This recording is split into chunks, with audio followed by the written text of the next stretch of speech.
Hello to all of you Underdog Leadership Podcast listeners. Jenny Mitchell here with another incredible episode to inspire, to invite you to shift behaviors, to be that person you were always meant to be.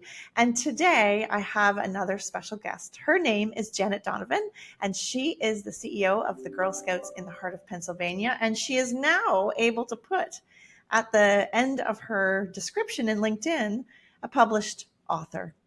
Janet is one of our guests and one of our authors in the collaborative leadership book that we have been crafting and creating together, and that is being birthed into the world in fall of 2023. So first off, welcome, Janet. Thank you. I'm so excited to be here, Jenny. Yeah. So we were just chatting offline about podcasts and putting ourselves out there. How are you feeling as we prepare for this podcast? I'd love to know. So I'm feeling excited about the podcast. I think it's going to be such a great supplement to the actual book as we're unveiling all of the stories, or the backstory to it. And a lot of times when you get a book, you don't have the backstory. So I think this is going to be super helpful. That's true, eh? Like we don't normally have those backstories. And if you're just hopping into this episode, I might invite you to go back to episode 1 that's entitled Beginning, where myself and Michelle Fishering, who's our editor, really talks about the process and the experience of this book, bringing it together, because it's not just a bunch of women coming together to write 12 chapters. It really was birthed, if I may, collaboratively in partnership. And we're going to talk more about that here today, Janet. For those of you listening, if you'd like to know more about Janet, you can check the show notes. You can find her on LinkedIn. We're not doing formal bios because we've shared each other stories with each other. So we're on first name basis here. And I think it behooves us to kick into the first question, which is, what, Janet, did you think your story was about? And what did it actually end up being about?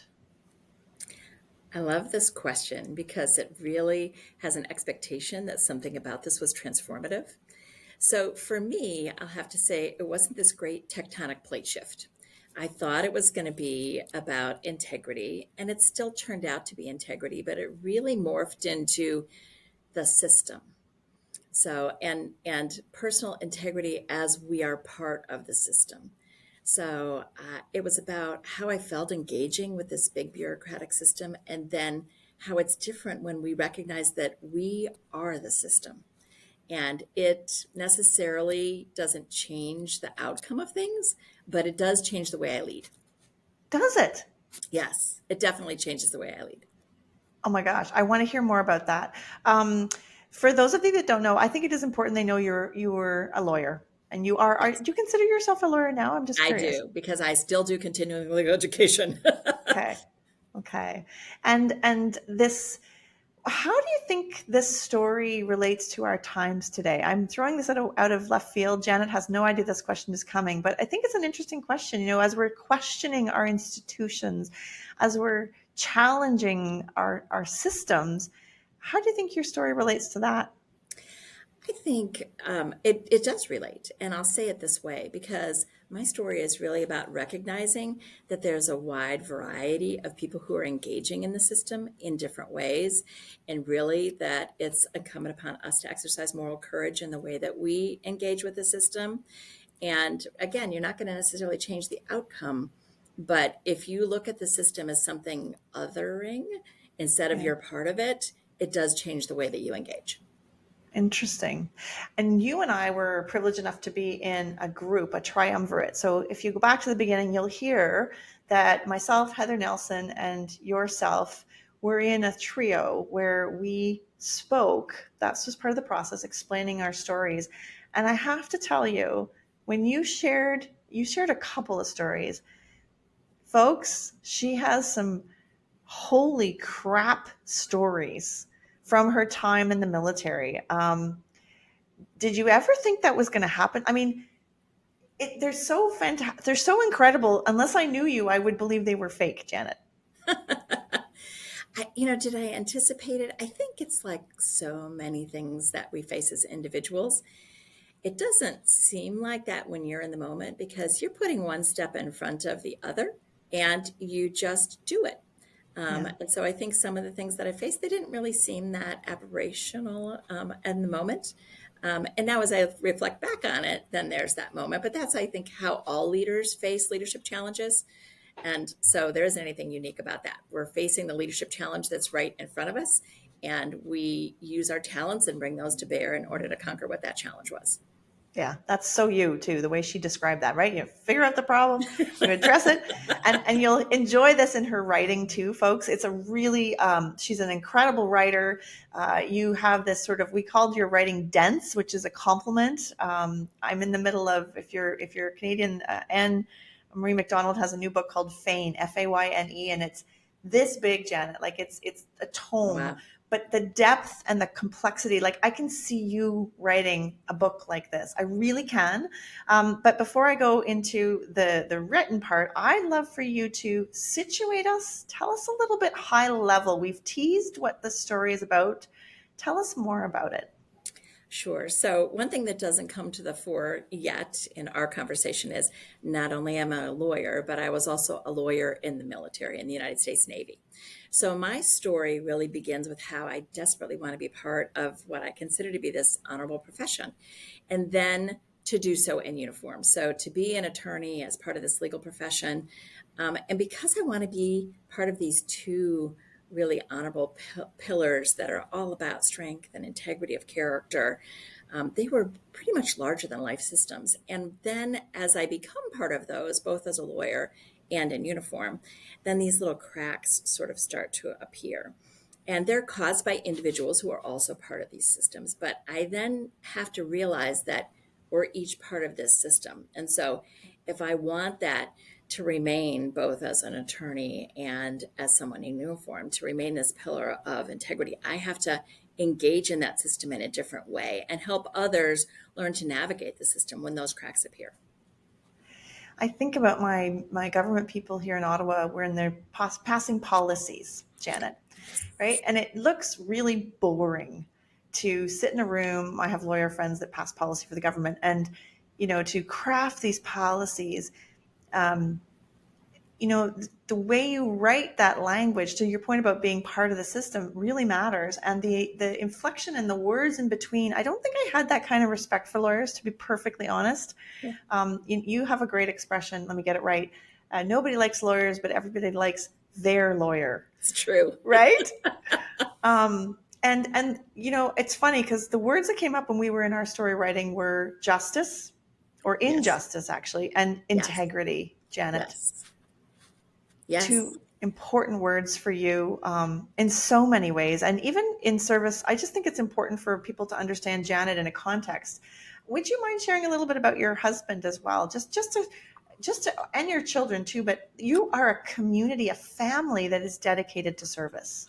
Sure. So my husband was also a Navy judge advocate, so served as an attorney and as a lawyer in uniform. And he did his first career, and then he continued in a career as a civilian after that, working for the United States Chairman of the Joint Chiefs of Staff as the senior civilian attorney on that staff. And of our children, we have three adult daughters, and I'm incredibly proud of all of them. So, our oldest is in uniform as well. Our middle daughter is in graduate school right now, getting her doctorate. And as part of that, she works with often with veterans who have experienced PTSD or substance abuse as it relates to their own military service. And then our youngest daughter is also affiliated with the military, and she is a civilian working public affairs in the Space Force arena. So we're incredibly proud of them and of really the lives of service that we all continue to lead. It is incredible. That's how I came to Girl Scouts, is about just continuing to lead a life of service. It's so important for me to see this next generation of girls be lifted up so that they can lead in a way that is unique to them. They can find power in their own voice. And I was in a male dominated field for a long time. And so helping them navigate this next challenge, which is so much more incredible than the challenges that we experienced as girls. Yeah, I think that really anchors our listeners' understanding of Janet Donovan. Thank you. Thank you for sharing that. And I appreciate your your commitment to your values. Actually, that's something that Thank you, Jenny. really comes true for you. Thank you. So the story, however, is about how the values were not in alignment and the shock and awe of when the system doesn't work for you. So maybe you can situate us and then provide a little bit of a reading. And we haven't talked about which section you're going to read, so I'm very curious about this. Yeah, so I am going to pull just one section, and then we'll talk a little bit about my fear sort of as I come to write this particular section. But I thought I would read, and what's happening in this section really is I am a very junior officer at this point. I've probably had around 4 months maybe in the military at this time. I'm seeing clients. And so I'm going to read this section to you. So, of the hundreds of clients I represented in that first year, only one ever treated me with disrespect. Colonel Jameson. Sorry, Corporal Jameson. A young enlisted Marine who was bragging in the barracks that he was sleeping with me. I hadn't even met Corporal Jameson. But because I'd represented other Marines in his unit, he could describe me. Glasses, long brown hair. In vivid detail, he expounded upon how we'd spent the previous Saturday night on Rush Street in Chicago, known for its fairly wild nightlife, followed by some extracurriculars in a hotel. For context, in the military, it's not just bad judgment to sleep with a client, it's a crime. Monday morning came. I met with my first client who awkwardly asked me about where he might go on Rush Street, suggesting he likes to party and awaiting my response. I ignored him. We finished his hearing and he pressed again as we wrapped up.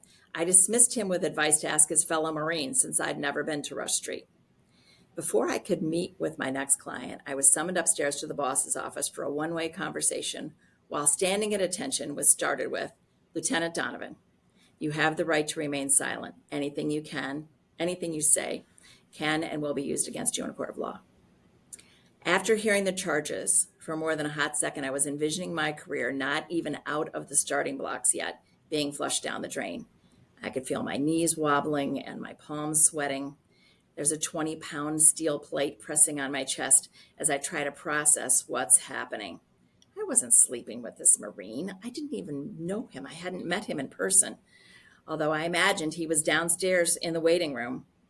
For the first time, I stood in the shoes of those who are falsely accused, my world spinning as I contemplated what might happen next. It was a wild day. I will say it was a wild day. And you're like 25, 26? No, younger. Maybe 25. Oh my gosh. 25. So it was a wild day and a wild few days as we sorted through this. So you have to buy the book to hear the rest of the story, but it gets better. Right, Janet? It gets better. It gets better. So the next question is about fear and doubt getting in the way, but I wonder if you could speak a bit to the struggle, I would imagine, of speaking about things that are of the military and behind closed doors and need to be by necessity private. Did you struggle with what to tell and what not to tell? So I think that really was the struggle. It wasn't a fear about the writing. I didn't have any doubts about my ability to be able to do that. It wasn't really even a struggle about trying to write the details of that, but it is the reality that this book is going to be, as you said, forever. And the breadth of the readership. And my biggest fear, and I talked about this when we were doing the beginning, my biggest fear is that there's such a military civilian divide now, a divide that didn't exist in my parents' generation because in the United States, there was still the draft. But as that military civilian divide becomes larger, then when I talk about things like this, it brings perhaps a sense that somehow military justice isn't justice, right, or that that these types of things happen all the time in the military. When in fact, what makes this, in my view, so shocking is the rarity of these experiences that I talk about. So over the course of, I was in for 31 years. Over the course of 31 years, I'm counting on one hand the number of times that these things happen. That's my fear, is that the takeaway from this is going to be like, of course, this is what happens in the military, because it's not. I never would have spent a career with my background and my personal set of values. I never would have spent, my entire life, Yeah. in this journey. And so that's where the fear and doubt has come, not necessarily in the writing piece of it. Yeah. I have to say, for a person for me, that doesn't have a military background, I have a couple of good friends in New York that served and had families that served, matter of fact, are still in. Um, you know, there's also a real appreciation that wasn't there having read your story. And I think it kind of speaks to my whole normalizing. You don't know what you don't know, Janet. So Right. my hope is also that by including this story in the book, and one of my goals was always variety in the women. I didn't want all of them to look like me or be like me. um, I think that's the huge value in your story, is the due process actually does exist. But to your point and to your message, we are the due process. We must participate actively. And when we don't, we must also stand up and say, that's not correct. Yeah, Right? it's true. It's It's true. true. So tell me let's talk a little bit about the writing process, because Janet, to me, you're kind of a wonderful candidate to dive into that. I'd send her a note and say, how's the edits going? And she'd say, well, I ended up in the ER this weekend, and I haven't heard the end of that story. So we'll have to have that another time. But tell me about the writing process. Tell me everything. So I think in terms of the writing process, it was interesting because when we were in Toronto, and there, I can't remember who it was, but one of the women who was in the room said, yeah, I don't think I'm going to be able to actually write in this group setting here. I'm going to need to sort of, step away. And that's definitely me. I have a moment, I wake up in the middle of the night and I'll have to go downstairs and put something to paper. Or I have to have big blocks of time. So as I try to block that time in my schedule, I have to find a couple of hours, because you really have to do a deep dive into that. And that's really how I write. My writing, I do know, is dense, and it's also I like it to be really vivid from Yeah. an imagery perspective. And so I want people to feel what I'm feeling.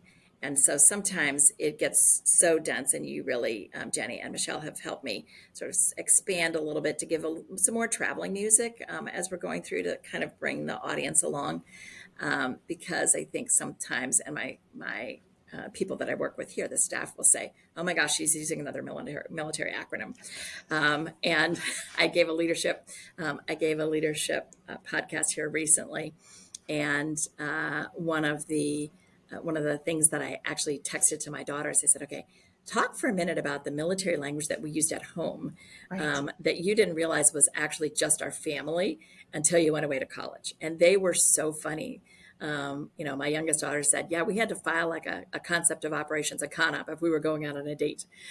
Like, okay, what's the concept of operations? Where are you going? She's like, Mom, like, people don't do this. So I had to actually back away from some of that military lingo and help it become more readable. And you really helped us with all of that. So thank you. Oh, wow. I like that. I might ask for a con-op another time. That's right. You might need a Yeah. CONOP. I love it. And tell me about, because I'm actually really interested in your writing process. So, you get it down on paper. Each of the women is very different. If you're listening to this podcast, go back and listen to their episodes, because each woman kind of approached it in a very different way, which I loved. Because you know me, I'm going to say that no one's a cookie cutter. Everybody does it their own way, and that's what works for them. I can see you as an analytical person writing, right? Like, I think of how you would write legal briefs and how they would be airtight, and there's no movement, and yet to throw a personal story. How did you balance that? Did you consciously do it, or did you just write it down? Well, I'll have to share that I learned to write the personal side of the story, because one of the things, and maybe we haven't shared this before, is that for probably 25 years, my husband and I helped lead interfaith marriage enrichment retreats. And so, as part of that, couples would come who had been married, And the team, and we were a team couple, would get up and we would share our story about whatever the issue was that was going on in our marriage. And then the idea was if we shared this in a way with a group, that surely they would be able to then go into their own rooms and tackle an issue that was confronting them. And so, as part of that process, that's really how I learned to write, both vividly and personally.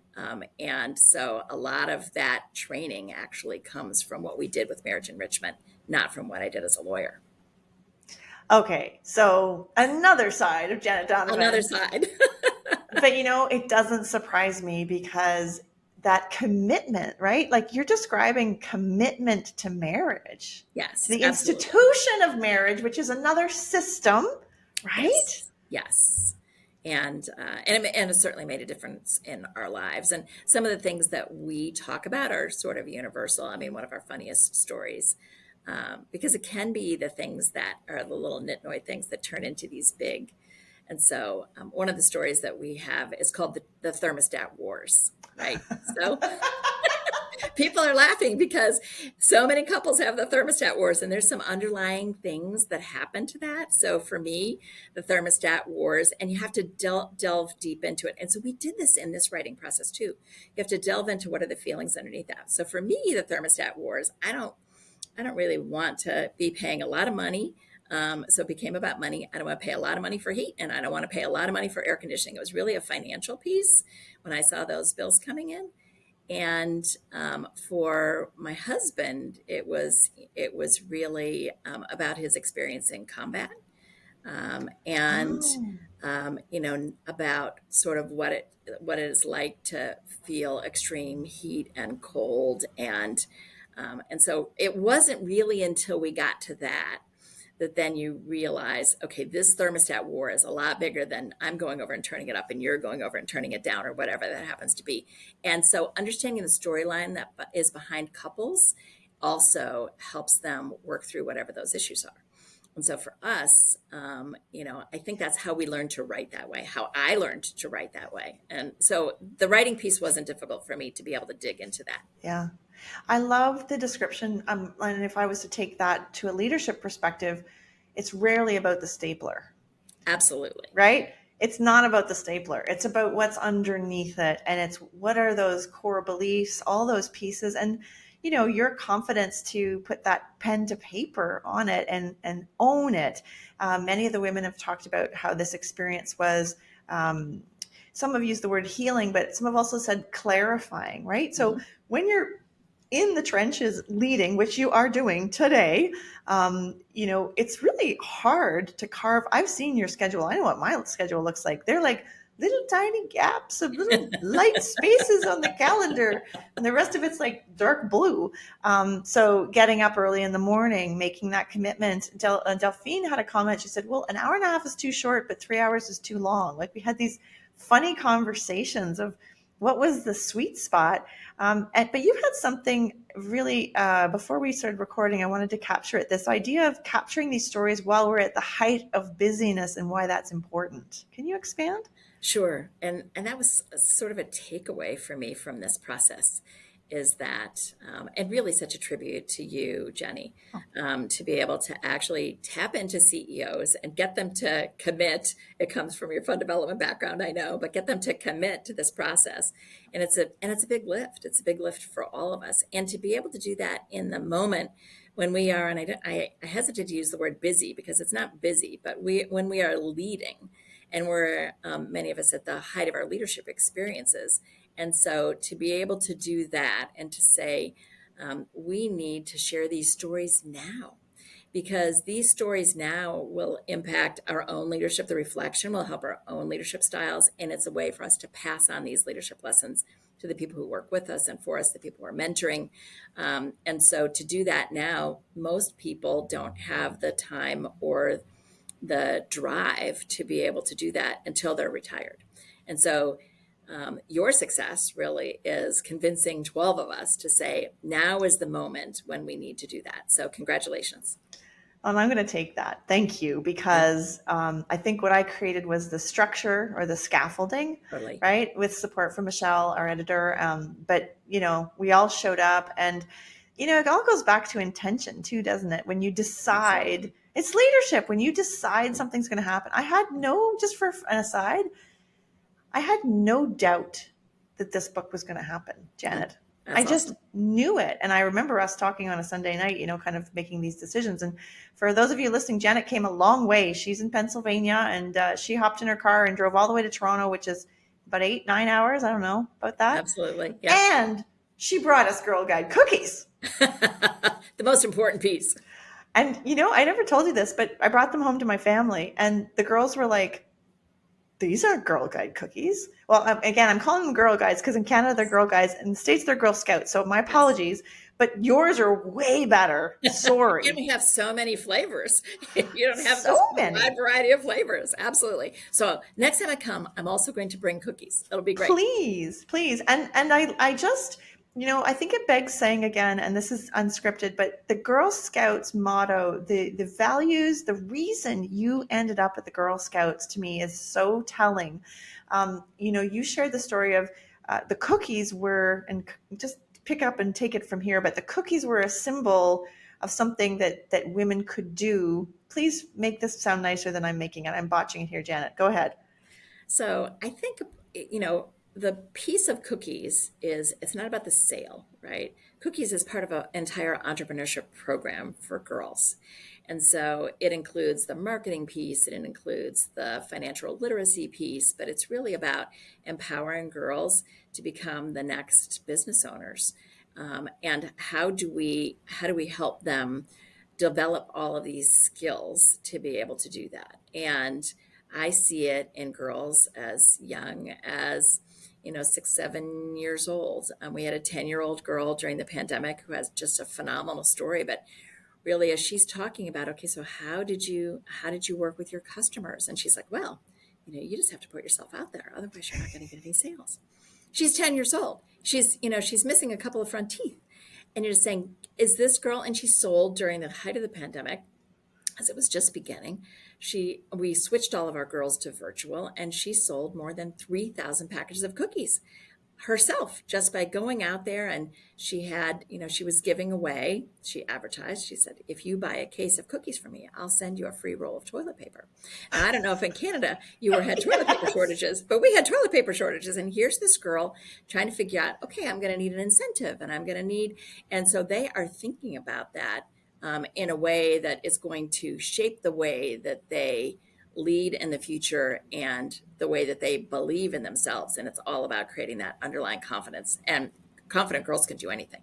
Oh my gosh. And you just spoke to the embodied roles of Megan Rabine's research as well, right? That Yeah. the way you identify with that role. But, I don't know if this is your fourth, your fifth, your sixth chapter, but I get this impression that there's many more chapters in Janet Donovan's life. I want to talk back just a minute about the process of writing. And was there a moment during the time that there was something that clicked or just landed in place for you? So I'm going to say there wasn't really a moment there. My struggle was figuring out which of the stories to write about. And so it wasn't as if it clicked. I think, as you may recall, I had no less than like a dozen different stories. And some of them were personal, and some of them were about my CEO role at Girl Scouts, and some of them were about the military. But in each one, they had a theme. I think what was great was that you have to understand what's the right story. And I don't know that I ever really got there. I needed someone from, you and Michelle to really say, no, this is the story that we like the best.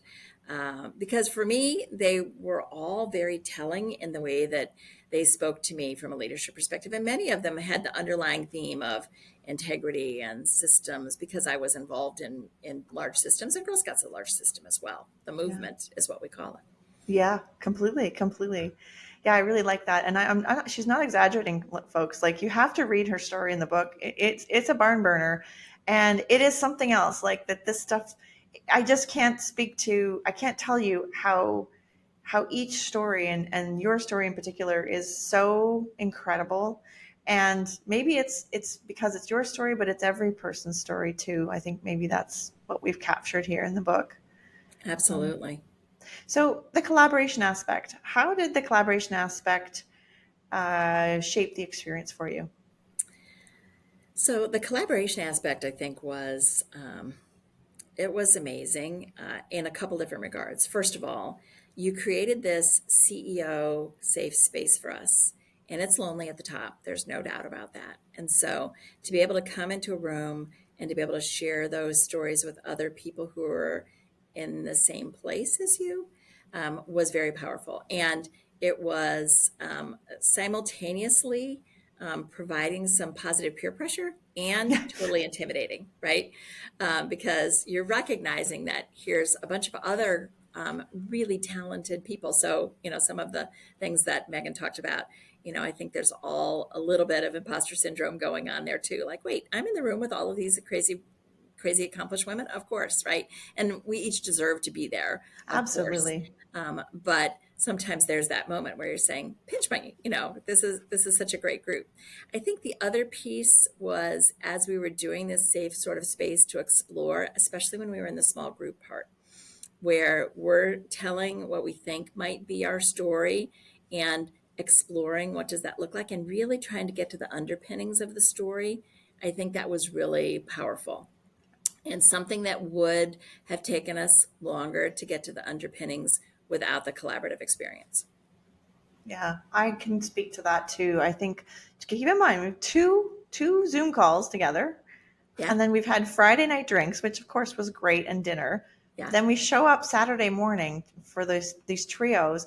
And Janet, you were in my group, you, myself, and Heather yeah, Nelson, and I remember that feeling of being supported. And I yeah, remember the feeling of having my words reflected back to me by someone who was deeply, deeply listening and for meaning, not just for context.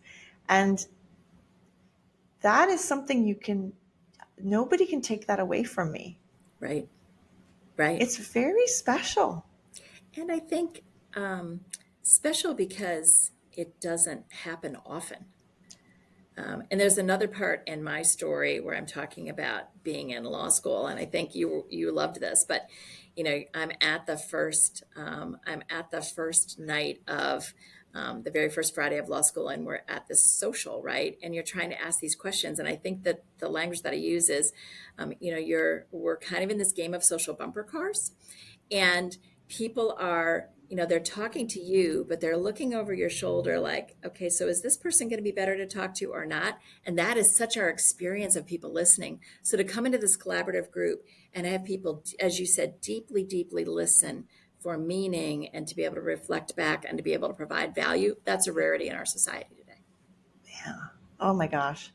Well, I want to put a stake in the ground right here to say that that is what I desire out of my world is meaningful conversation and connection. And the company that I've built is completely tied to that goal and that mission.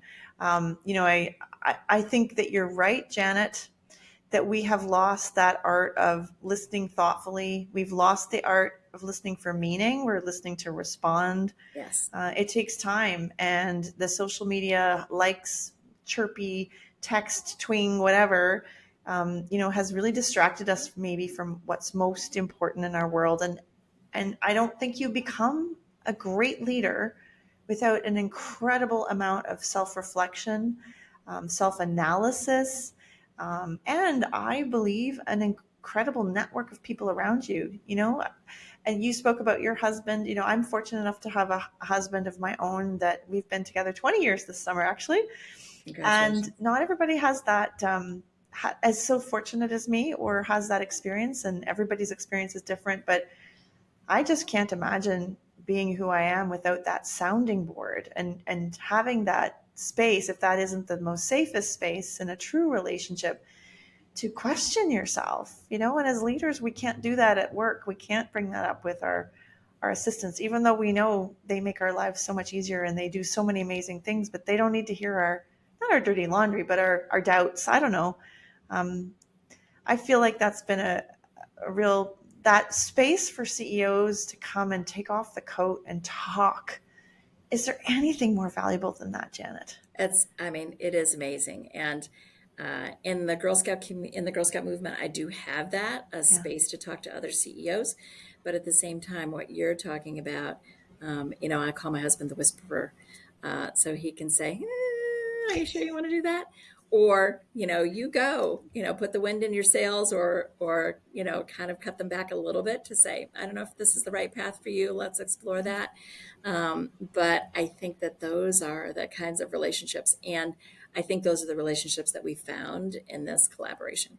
And so I have no doubt that I could, even after just a few meetings, right, that I could pick up the phone because Yeah. of the depth of the experience and say, hey, I just need 10 minutes to sort of flesh this out. Could someone who's another CEO talk to me about this in this way? And that is value beyond gold for sure. 100%. Well, Janet, what a wonderful conversation. Thank you for being here. Thank you. Well, so for our listeners, remember the book is available for you to purchase. We want you to go and buy it, maybe buy a couple, share them with friends. Janet, who are you going to hand the first book to? Who are you going to tell us who it's going to be? Oh, I would say, you know, it's undoubtedly going to be 3 books. I have 3 daughters who are all in leadership roles in their own lives. And so for them to be able to see and to capture the research really that Megan has done, which was another incredible piece to this, is how no matter where we came from as CEOs, our difference in our backgrounds, our difference in geography, our difference in subject matter expertise, our paths all parallel this research. So to be able to share that research with this next generation, which I know then they, because of the generations that they're in, will also share it widely, is such a gift. Amazing. Thanks, Janet. Thanks, Janet. And Thank you. I hope sometime I get to meet those 3 beautiful women of yours. That would be really, really Yes, special. indeed. Come to Thanks, Pennsylvania. everyone. I know, come to Pennsylvania. I know we're busy putting a pitch in there. Thanks, everyone, for listening. It's been a wonderful, wonderful conversation. Go back, listen to all the other conversations, share with your friends. The only way we share this message is if we buy the book, we subscribe, we send it along to someone who just might need a little lift today. And with all of those things, remember, trust is with yourself and go be great. Have a wonderful day. Thanks, Janet. Thanks, Jenny.